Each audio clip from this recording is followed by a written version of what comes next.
Oh, sehr gut. Wander, ist es gar nicht der Frage, da wir haben jetzt einmal eine Frage, dass der Bruno der älteste Spenk, ja, der älteste. Und der Frech. Und der Schärfste. Und der Schärfste. Eindeutig der Schärfste. Wann hast du Geburtstag?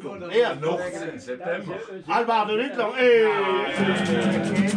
Zum Geburtstag viel Glück. Zum Geburtstag viel Glück.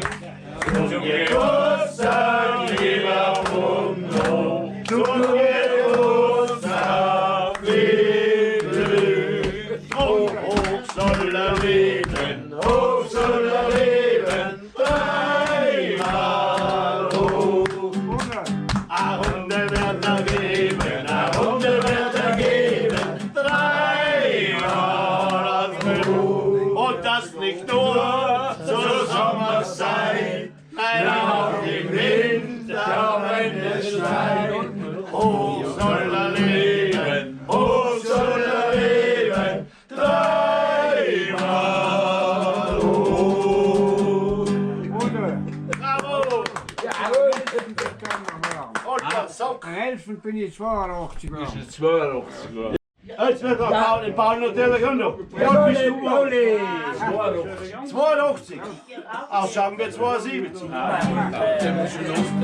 Geburtstag viel Glück, zum Geburtstag viel Glück, zum Geburtstag lieber Pauli, zum Geburtstag viel Glück. Und auch er soll hoch Soll er leben, hoch soll er leben, dreimal hoch.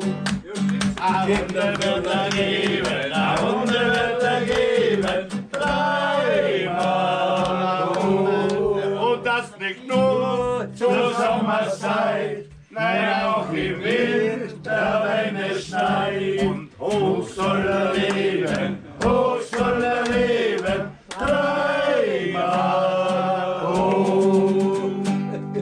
Sechstes. Bravo.